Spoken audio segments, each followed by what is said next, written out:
Hello again, everybody. This is Dan Clouser, and welcome back to the Journey My Mother's Son podcast. Today I'm joined with Branch Isole, who is a author of 22 books, which is amazing to me, and the thought leader of spiritual Christianity. Branch, thanks for joining me today. Hey, Dan, it's great to be with you. I really appreciate it. Awesome. So first of all, I want to just talk about writing in general. Again, as a fellow author, when I first saw that you had published 22 books and knowing what that takes, I was just totally blown away. I mean, that's just an incredible body of work, and kudos for you to really dedicating a lifetime to your craft. So tell me first about, when did you publish your first book, and what was kind of the inspiration, and what got you into writing in general? Sure, thanks, Dan. My first book was published in 2000, and it was an outgrowth or a product from things that I had been mulling about for quite some time, about my journey and the journey of other people as I watched people in my life grow and go through the situations that we sort of all find ourselves in. So was writing always something you did? Because honestly, I'm surprised by your answer that your first book was only published in 2000. Because again, if you're doing the math, that's only 22 years ago, and you've now published 22 books. So I mean, you are literally like cranking them out. So was writing something you always did? No, never. I never imagined that I would be a writer or an author, and it didn't come on suddenly. I had some previous experience in writing, but that was when I was in the corporate world. So I was doing a lot of competition analysis and sales presentations and those kind of things for work. So I had some experience in putting sentences together and using correct grammar and the sort of mechanics of it. I never thought about doing it as a living. When I was middle age, I decided I wanted to go back to school. I had been moved to go from a path of the world's ways to a spiritual path. And in that journey, I had an inspiration. The Lord told me, I want you to write this book. And so at that time, I had gone back to college to get a master's in theology. So I was finishing up my second degree, and it just sort of, evolved out of that experience, out of going back to college and studying again, and getting in what I wanted to do. Because my spiritual growth had taken off, I wanted to know more about what I believed in. So that's why I went back to college and got the second degree. Out of that came the impetus for the first book, because the first book is about finding a spiritual path, and it's written for fallen away Christians and seekers and searchers of truth. And what it is, it's a comparative study of the world's great religions that are practiced today. And so writing it for the lay person who has this sort of burning desire to find out that there's more in their life than the day-to-day grind they're going through, that little light, that little flame is generally about something outside of ourselves. So it's, who am I spiritually? And so, most people who are taking that step, either have had an experience that wasn't so great, or they've thought, well, maybe I'll be a Buddhist, or, maybe I'll be a Muslim, or maybe I'll be, a Hindu follower. And so it's written to help people who are starting on the path discern, well, what are the basic differences between these spiritual paths, and then which one am I attracted to? So that was the premise of the book, and that's where it all came from. Yeah, I love that. So I'm assuming then that there was some incident or something in your life that triggered your own spiritual growth. Because I know, for myself, there was a period of time where, I was going through that and trying to figure out, who I was spiritually, what I was. So do you mind telling me a little bit about what that was that kind of triggered this, exploration and, again, wanting to, leading you eventually to go back to school? Well, we all have that innate desire within us, that spiritual quest. I mean, fundamentally, we are spirit from God the Creator. So that is part of, our spirit, is to have that reconnection. So everybody's got that. And I believe that the Lord touches and shows people throughout their lives through, the events and people and things that they encounter and experience. The Lord is always trying to make his presence known. So, that's endemic and part of who we are as humans. He's there and he's trying to awaken us to let us know he's there. My experiences, I had basically 3 different experiences over a decade long period that brought me from my far Eastern and mystic and Eastern religion studies back to Christianity. I was raised in a Christian home. We weren't much of Christians. We were C&E, Christmas and Easter.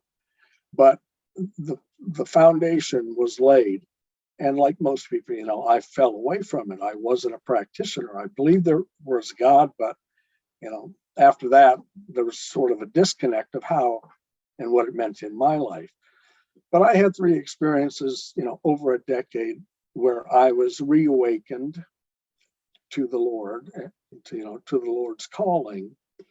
And then 2 subsequent experiences that sort of grounded me or rooted me on the path. And then the 3rd experience was, okay, this is it for me. This is, my new life and my new commission. If you're receptive to it and its possibilities, then you'll see him, you'll know him, you'll recognize that he's there. Then the choice is, okay, do I want to follow him or do I want to continue on the path that I've laid before myself, with my dreams and ambitions, functioning in the world's ways? So that's the choice we all make. Yeah, I love that. And then, obviously to go back to school at, a later age in life is incredible in its own right. I know, relating back to my mom, in her late 40s, she decided to go back to school to become a drug and alcohol counselor. And, just what was that process like for you? I mean, number one, just kind of the decision, like, was there a point where it's like, man, I'm just too old to go back to school? And then once you got there, like, what was that adjustment like to, again, because you'd been out for many years. So, I mean, just what was that like to go through that and kind of reinvent yourself? Well, I was 45 when I went back. So it wasn't a midlife crisis, but it was sort of a midlife calling. But yeah, I was older. I did it online. At the time I was living in Hawaii, on one of the islands that didn't have access to higher education. So it was done, one of the first online, university offerings, but it took me 6 years to get through it. So the campus look never changed, but the content sure did. Yeah, that's cool.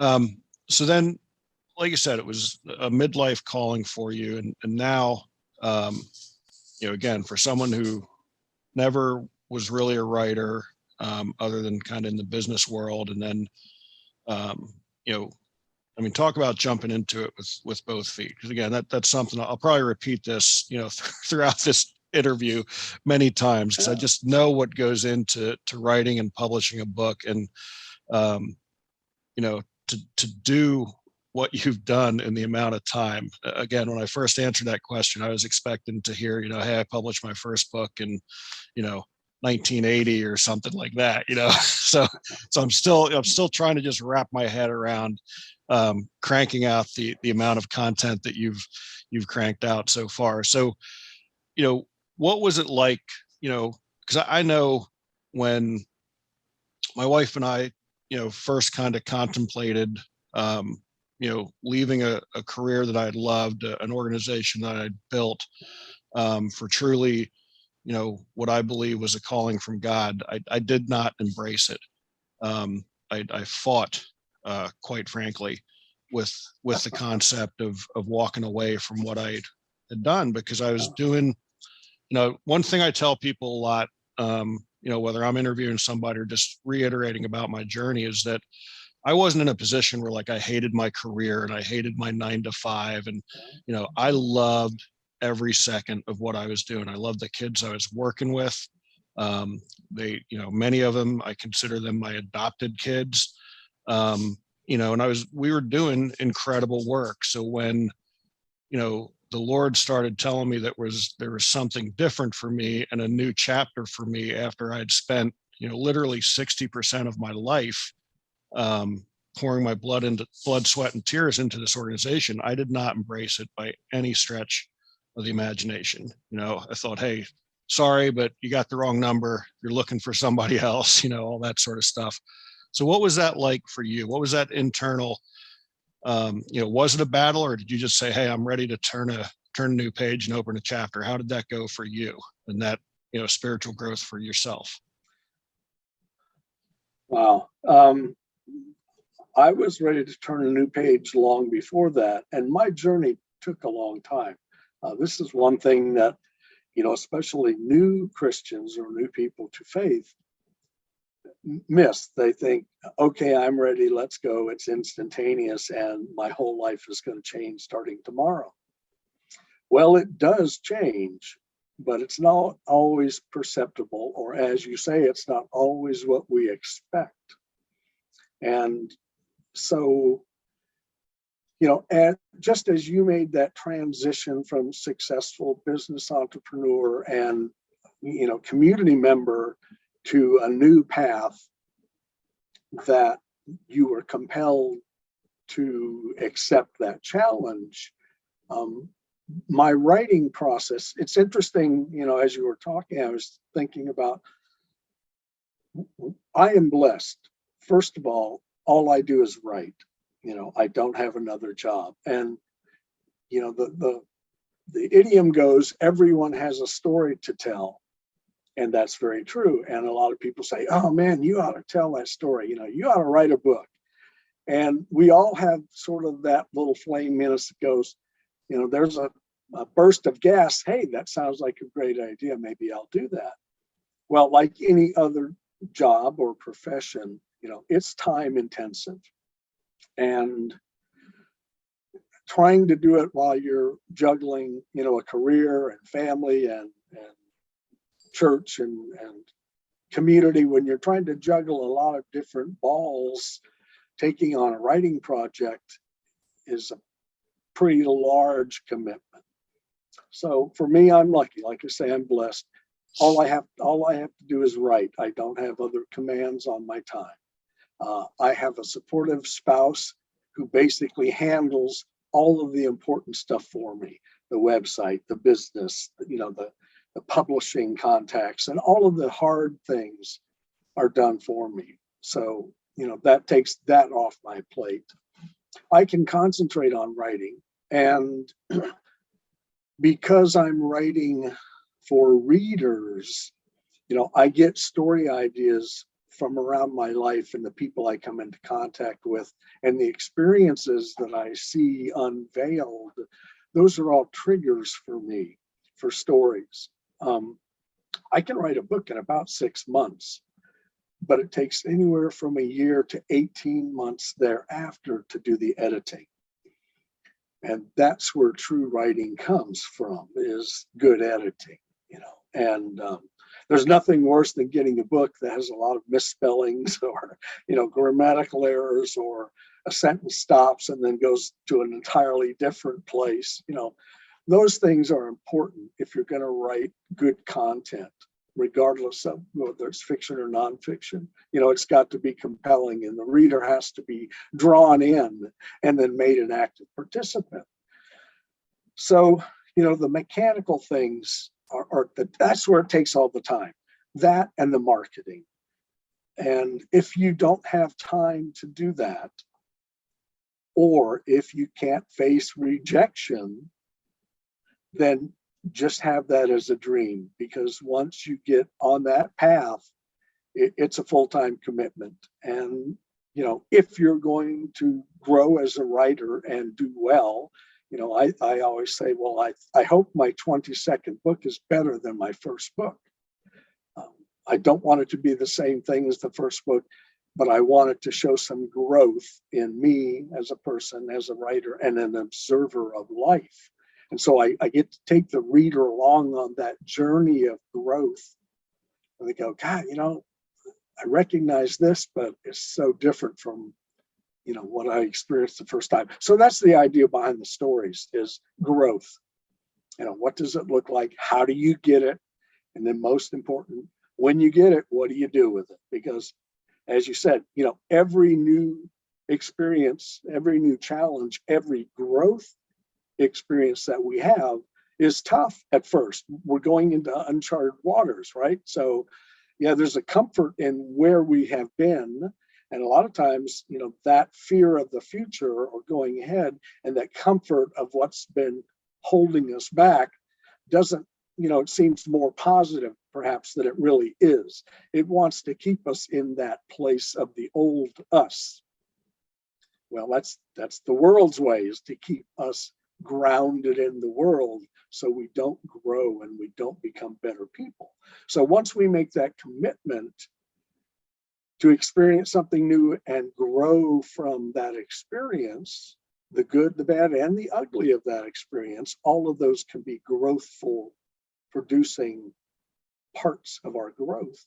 Once we get on that path of growth, then the challenge has greater rewards, than the rewards of our past. And so that's the point of growth, is to keep moving forward, become a better you, become a better coach, a better mother, a better writer. And so as long as you're pursuing growth and you welcome change and challenge, you can always go back, but you already know what's back there.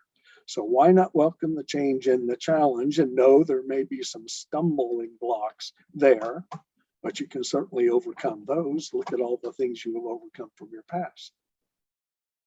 Yeah, I love that. And just a couple things I want to kind of circle back on there is, what you said about just, the fact that you are, right now you are just a writer, and how difficult it is, to try to do a writing project while juggling all this other stuff. And I think that's one of the things that helped me buy into Sandy and I starting this new journey, is that I've always, unlike you, like I've always written, and I've always enjoyed writing from a very young age. I mean, when I was like 11 or 12 years old, I used to write a newsletter out on notebook paper for my brother's adult soccer team, given, weekly updates and highlights of their game the previous week. And I just remember like the feeling I got every week when, his teammates and their wives and girlfriends would like pass around this little, handwritten out on a sheet of notebook paper, Melbourne United post, and just, comment on it and liking it. And I just got this incredible feeling about it. So I've always, writing has always been part of my life. I always enjoyed writing it. And when I set out to write my first book, which was published in 2012, I started writing that in 2003. So it was 9 years. So again, when I go back in awe of you cranking out 22 books in 22 years and know that it took me 9 years to write my first book, that's kind of why I'm in such awe of what you've been able to do. So when I published that first book, the first version of The Beauty of a Diamond Through the Eyes of a Coach, several years later, I felt that it was really when I was actually going through that spiritual change in my life. So I didn't feel that even after it took 9 years to write it, it came upon me that the book actually wasn't complete. So I'd started writing and adding new chapters to it. But again, I mean, I was working, in the summer. For me to work an 80 or 90 or even 100-hour week was not beyond the realm of possibilities. I mean, we were, running the sports complex at 130 acres. There were a lot of moving parts, and it consumed a lot of my time. So I can relate to how difficult it is to try to write while juggling all this other stuff. And that was probably the one thing where I did get some buy-in from myself when I felt this new calling and time for a new chapter, is that I'd taken 2 solo road trips. One was to Dallas and Louisiana and back to Pennsylvania, and the other was to Orlando, Florida and back to Pennsylvania. And when I got back from both those trips, I had written like I hadn't written in years.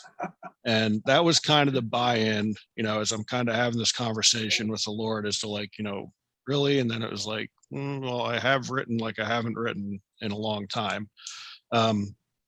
So that was the one thing that really, kind of helped me make that decision, is that, I wanted to write more and I wanted to publish more books. And like you said, the storytelling component of it is what I love. And that's, why I do this podcast, is because I feel everyone that I interview, I feel has an incredible story to tell. And I want to be able to give them a platform to tell it, so there's, people like yourself who we haven't met in person and we, connected through Podmatch, as well as people that we meet in our travels. And I feel they all have a story to tell, and that story can be, incredibly inspiring. So again, to connect with someone like you who kind of has that, same outlook and understanding the importance of telling those stories and inspiring people, there's an immediate connection. So I really, appreciate, kind of being in the virtual room with, a very like-minded person. So, you publish, go ahead. Go ahead. Can I tell you a story? Absolutely. A man walks into a bar and he says to the bartender, "If I show you something amazing, can I have a free drink?" The bartender says, "Well, I'll have to see." Man says, "All right." So he reaches down into his bag and he pulls out a tiny stool and a little baby grand piano, and he puts them on the bar. Man says, "Well, what do you think?" And he said, "Well, sir, I'm going to have to see more." He says, "Okay." So he reaches down in his bag, he brings out a gerbil, puts the gerbil on the stool, and the gerbil begins to play the piano, and he plays the song Swanee. And the man says, "Well, what do you think?" And the guy says, "I'll have to see some more." Man says, "All right." So he reaches back down in the bag, pulls out a bullfrog, puts the bullfrog next to the piano. The gerbil starts to play Old Man River, and the bullfrog starts to sing. "Old Man River, that old man river, he just keeps rolling along." Man says, "Well, what do you think now?" Guy says, "I'll get you that drink." Well, there's another guy sitting at the other end of the bar watching all of this unfold, and he jumps off the stool, runs down and puts $300 on the bar and says, I'll give you $300 for that bullfrog right now. So the man looks at the bullfrog and he looks at the money and he looks at the man and he says, thank you, but I don't think so. The guy reaches in his pocket, gets out $200 more, slams that on the bar and says, 500. I'll give you 500 for the bullfrog.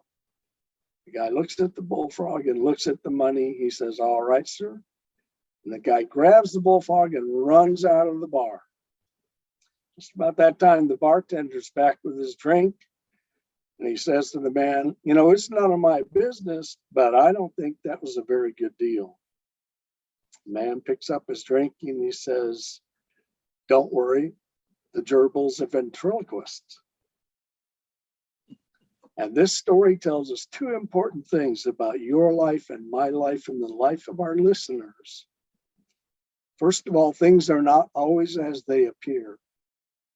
And second, small changes can make big differences. And that's what happens in people's lives, you know, when they decide to reestablish or spark that relationship with God. And that's what, you know, that's what's missing in our lives, is that spiritual connection, that relationship. But if you'll pay attention in your life, the small changes can make the big differences. Yeah, I love that. I love that. And it's so true. I mean, it is so true that, you know, those little things add up to big things for sure. So that is so true, and a great way to put it for sure. So one of the things that you do on your website is you publish, I believe it's called the Thought of a Day, or a Thought for Today. Tell me a little bit about when that started, and you know, again, the inspiration behind doing that, because that's one of those, you know, like you were just talking about, a little thing that, you know, can provide a big change. Yeah, when I first started writing, you know, growing up, I was a real music fan. I grew up in the early days of rock and roll and watched it change and transition, you know, over the next 20 years. And lyrics have always been a really great draw because, you know, one of the things musicians, and all artists do, but particularly musicians, is they are able to give us the lyrics of our lives and describe situations that, you know, everyone can identify with at some point. Everyone, you know, is somewhere in their life where the experiences that they're going through are reflected in the music of their lives, the music that they hear. And those forays into, you know, watching my life unfold through someone else's lyrics or someone else's writing, you know, gives us a connectivity to each other that, especially in today's world, we don't often feel. You know, there's a lot of people out there who are isolated, physically and mentally. You know, when everybody's looking down at their phone and there's not a whole lot of conversation going on, there's some missing parts there. So music and you know, storytelling, these are really important things because they help us identify with something outside of ourselves. They help us at every age identify with other things that are going on in our world. And it helps us realize that, you know, the struggle I'm going through, the stress I'm under, the conflicts that I'm involved in are not just mine. You know, that's part of life, and that's happening in all ages to all people. So that gives us that connection. Writing and music and some of these things give us a way to see that, you know, without it beating us up all the time. So I was a big fan of lyrics growing up. And, you know, my wife gets at me every day because I'll come in from doing my chickens and my dogs, and I'm singing or humming a song, and she's, can I have a conversation?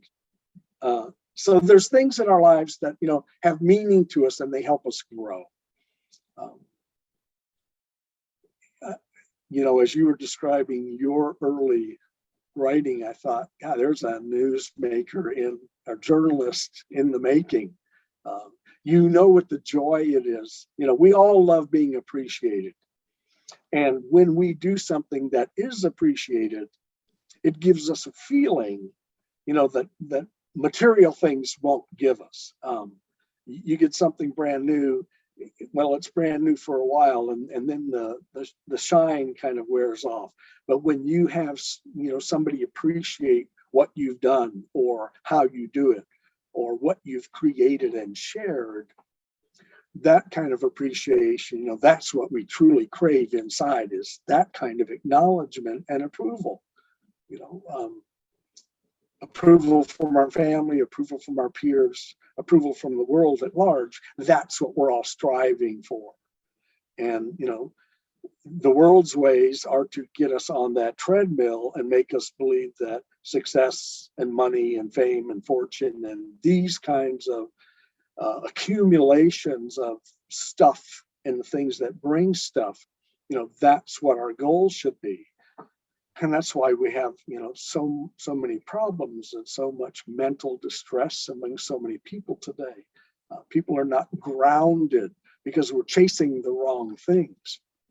So when we get something that we've done or created or shared, and it's approved by somebody, it's appreciated by someone else, that's the kind of thing that fills our hearts, that lets us be reassured that, hey, I am somebody, I do have a purpose.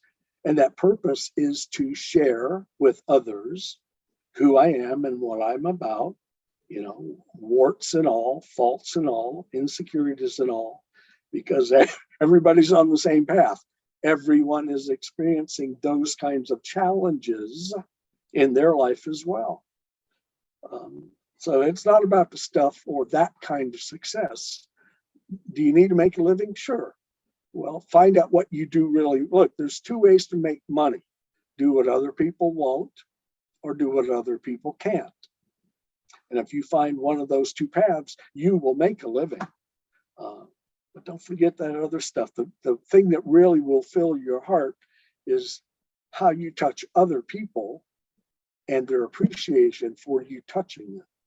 So, that's what I think the goal should be for, those who want to become better people, better husbands, better wives, better parents, better community members, become a better person by knowing who you are, knowing what's missing, and then finding that thing that fulfills your heart. And for those who are still searching, you'll find that in spiritual grounding. And it's that simple, just as you said, before you got on that path, you didn't know what that path was. Well, of course, we never do. But when we have that opportunity to step on that path, it's an opportunity to change our lives. And some choose to do it, some choose not to, and some of us choose to do it later. Well, it's never too late. You want to step on that path before you take your last breath. That's when it's too late. Right. But that's the love of God. He will be waiting for you and welcome you up until your last breath. And if you're a believer, he'll even welcome you after that last breath. But by having that relationship early on in your life will be more blessed and more rewarding, and you will feel the things, that will fill your heart, that the things of the world can't. Yeah, I love that. And, it's funny what you just said. One of my favorite quotes, and I use it, it's in my signature block of all my emails, is a quote by Jackie Robinson, which says, a life isn't significant except for its impact on other lives. And, I've probably been using that quote for 15 years or so, maybe longer. And it is just, it's so impactful to me. And it's exactly what you just said, is that, really that is, the significance of our life is what impact we have on others. And I know a lot of times when people talk about legacy and that sort of thing, I mean, I think we truly have, I don't think any one of us has one great legacy. I think we all have thousands of different legacies with every person that we've ever interacted with in our lives.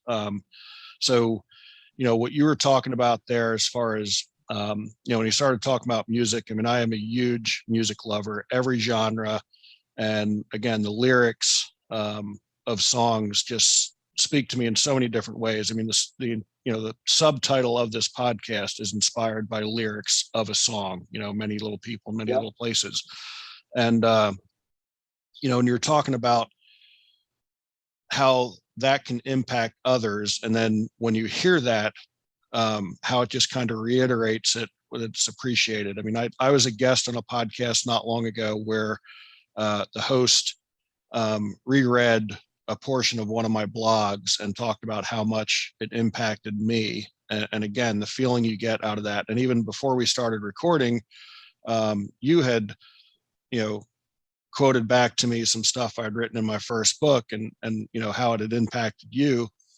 And again, that's one of those things that it's just, until it happens to you, it's difficult to understand the feeling. And it's funny how a lot of times, God will send you that messenger, so to speak, to tell you about the impact you've had on someone's life, someone who you may not have ever met, at what seems to be like the perfect time.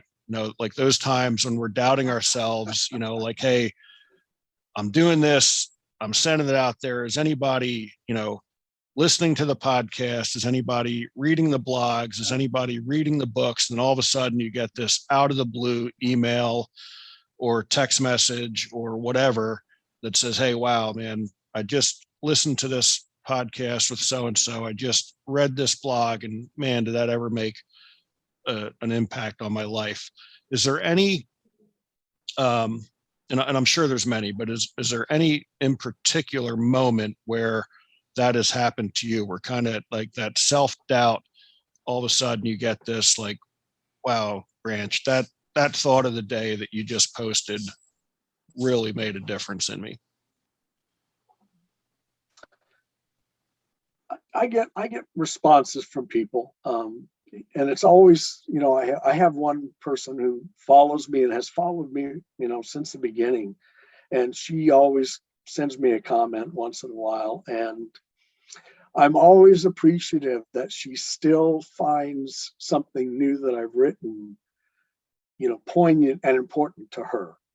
And so as a writer, that's my job, is to try and make that connection with that one person who says, you've made a difference by sharing this with me.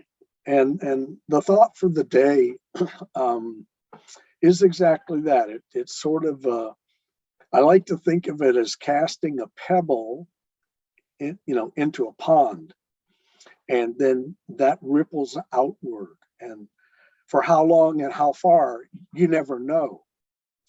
But that's sort of the impetus behind the thought for the day, is to help someone start or end their day with a reflective thought that, they can take a moment and mull over, because hopefully it has meaning and purpose for them. And if it does that, then I'm pleased, whether I hear from them or not. I never worry about the numbers. That's not my job. I let God handle all the detailed stuff. All I do is share the word.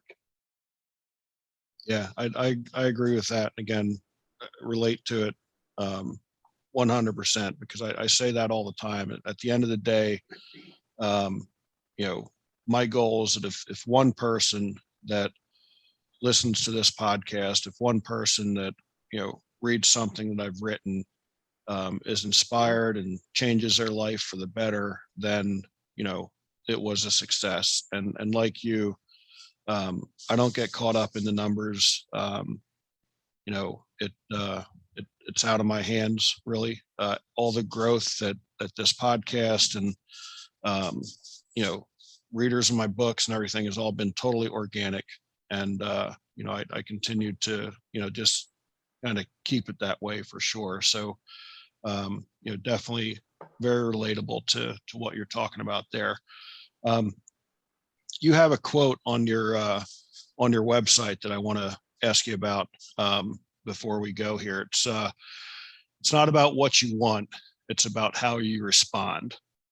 Tell me a little bit about why is that quote in particular one that you feature on your website?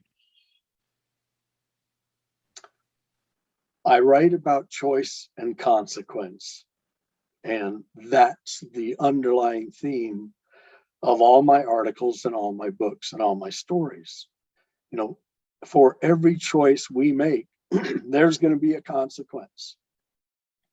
I have found that life is a journey about relationships, and relationships are about effective communication for growth and balance.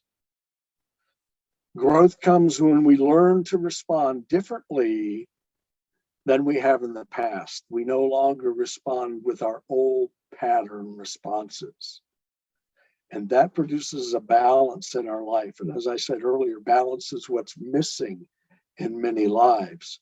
And without balance, we're going off in any kind of direction or tangent. Balance is the stability between the four cornerstones of who we are: mind, body, soul, and spirit. And knowing those things and accepting those things, it colors how we respond.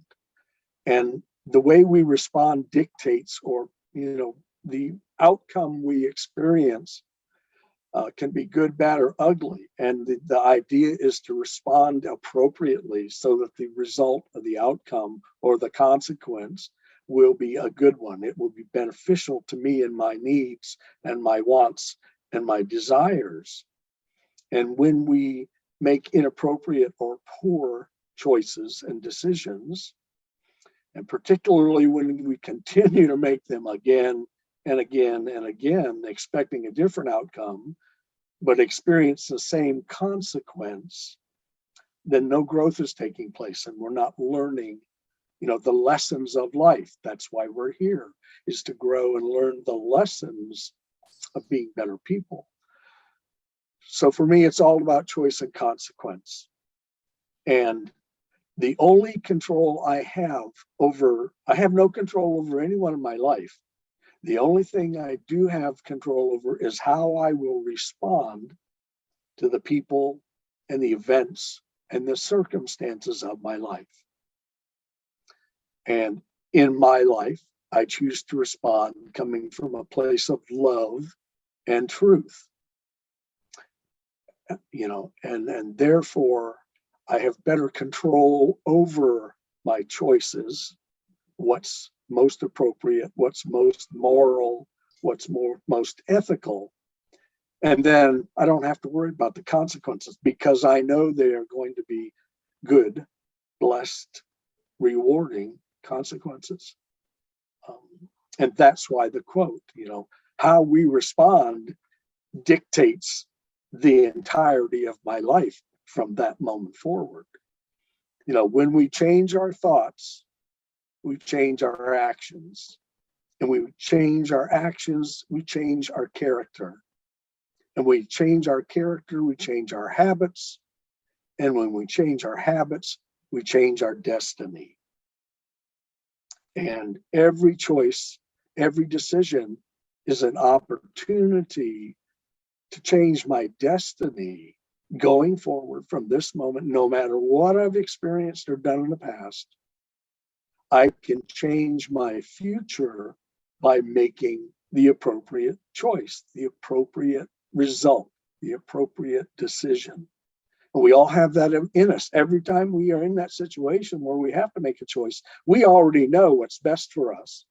That's God working in our lives. That's God's Spirit inside of us that He gave us at conception. So we already know the best answer. The hard part comes, what am I going to choose? Am I going to choose God's way, or am I going to choose the world's way, my selfish way, what's in it for me way? It's all about me way. Well, I just spent X number of years doing that, and what have the results been? You know, I listened to one of your other podcasts, and the gentleman was talking about his success. But at every level of his success, he was noticing what was still missing. And we all experience that throughout our lives. That's what life is about, choices and consequences.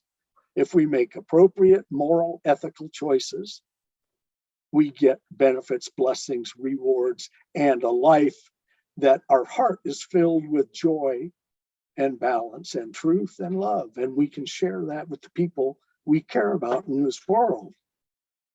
If we choose to turn our backs on that choice, you know, we already know what the world's results are. Some will be good, some will be bad, and some will be downright ugly. And, you know, you can continue down that path and you already know what's going to happen. You don't know God, so you don't know what's going to happen. But when you continue and start on His path, He'll show you what will happen.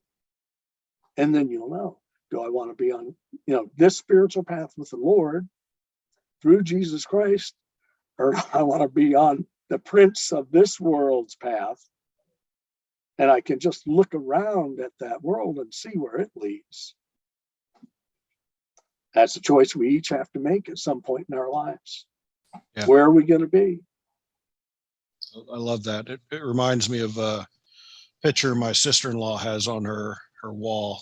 Where it says, we can't always choose the music that life plays for us, but we can always choose how we dance to it. And that you know, goes right back to that quote as well. So I love that. We're just about out of time. Is there anything that we didn't cover that you want to talk about before I get to my final question? Not at all. Go, brother. All right. So before that, how do people get a hold of Branch? You know, if they want to see the thought of the day, if they want to reach out to you, if they want to connect with you, how do they find Branch? Sure. Thanks so much, Dan. I've got a website. I've got a YouTube channel. My name is Branch, like a tree, I-S like Sam, O-L-E. So if you just Google me or put that in, you'll get to my website. The thought for the day is there. Some free reading, short stories are there. Same on the YouTube channel. There's over 400 posts there of articles and stories and thought for the day. Enjoy, use it what you can. If you want to reach out to me, there's this place on my website where you can write, drop me a note. And for this podcast, particularly in some of my others, there's a link on my website now called Podcasts, and it will give you free download PDFs of some of the things we've talked about today and other podcasts you might want to listen to. So Google me or go to the website and you'll find me if I can help you or you have questions. I always accept questions and comments. Very cool. Very cool. All right. So that brings us to our final question, which, as you know, the subtitle of the podcast is Many Little People in Many Little Places, which is inspired by the opening lyrics of a Michael Franti song, Gloria, which go, when many little people in many little places do many little things, then the whole world changes. So and you know, you've probably already answered this question throughout the podcast, but I like to just package it up at the end. So what's one of the little things that Branch does to make the world a little bit better place? One of the things that I do, I have chickens and dogs and cats, and I'm blessed that I live on acreage in a forest. One of the things that I do every morning is I walk outside and look at things that I have no control over in their being or their making. I can take care of them and I can be a good steward for them and of them. but that's all I can do for them. And so stewardship is my little thought. If you will find something you're passionate about and steward it into growing, you'll experience something that nothing else of this world will give you. I love that. I love that. Branch, I really appreciate you taking the time and having this conversation. Really enjoyed it. And I know there's going to be some people who are going to be inspired by it. So again, I really do appreciate you taking the time. And for everybody out there listening, be sure to check out my other podcasts and blogs at journeymymotherson.com or danclouser.com. And be sure to hop on over to Amazon and pick up a copy of my most recent book, The Journey My Mother's Son. And again, Branch, really appreciate you taking the time. I enjoyed the conversation. My honor. Thanks, Dan.